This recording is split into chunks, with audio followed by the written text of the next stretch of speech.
Sorotan ini pemirsa, puluhan anggota Badan Permusyawaratan Desa BPD di Kecamatan Wangon ikuti peningkatan kapasitas BPD oleh Paguyuban Satria Mitra Desa.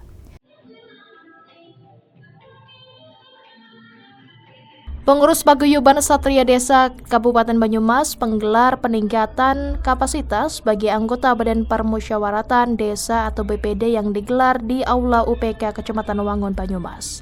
Tampil atraksi tarian Selamat Datang oleh 3 penari dari grup kesenian Lengger Gandes, Luwes, Bojong, Kelapa Gading Kulon.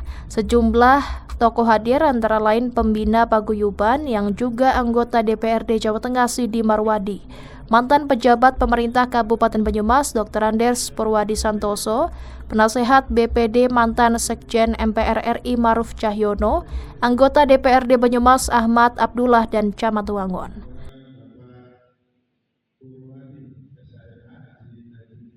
Ekonomi paling kecil di desa yang istilahnya yang ada suatu khasan atau ada suatu kekhususan di desa di mana budaya menjadi pengikat dari kultur menjadi pengikat di desa itu yang menjadikan istilahnya rangkaian lembaga otonomi desa yang ada di Indonesia itu menjadi satu karena salah dijalankan.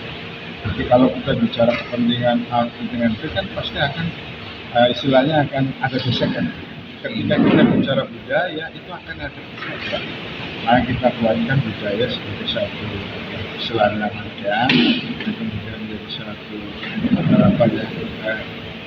kekhususan yang bisa dikait-kaitkan menjadi pengait dari sebuah persatuan dan kesatuan, sehingga ketika Banyumas menjadi salah satu sentra budaya Banyumasan di Jawa Tengah dan juga menjadi tonggak di Jawa Tengah dan juga di Nusantara. Kalau dirasakan berarti adalah tema yang penting. Oke, cukup Pak. Terima. Dalam paparannya di depan puluhan anggota BPD sekecamatan Wangon, Sidi Mawardi menjelaskan potensi-potensi di desa upayakan dimajukan. Dalam regulasi, posisi BPD memiliki peran yang penting, karena BPD sebagai motor di desa yang bekerja sama dengan pemerintah desa. Dalam peningkatan kapasitas, BPD ini sangat baik karena baik paguyuban lebih terarah dan peningkatan SDM sebagai modal kemajuan di era globalisasi.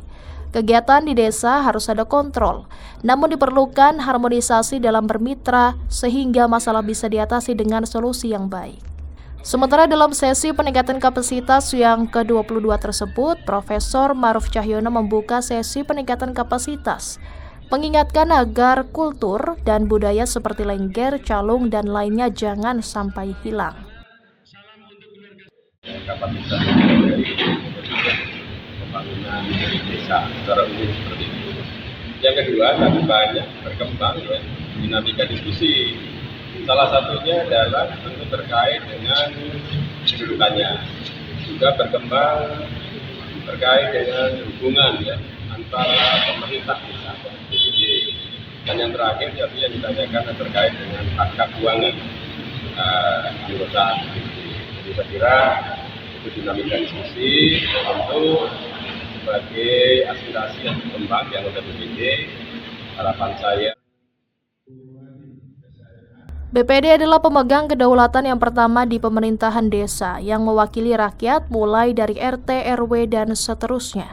Menjadi anggota BPD harus dimuliakan karena memperjuangkan masyarakat desa. Ini wujud demokrasi dan demokrasi harus dibimbing. BPD sebagai fungsi regulasi yang berdasarkan Pancasila. Jadi jalankan fungsi paling tidak sesuai karakter di desa. Dari Banyumas, Marnoto, Banyumas TV melaporkan.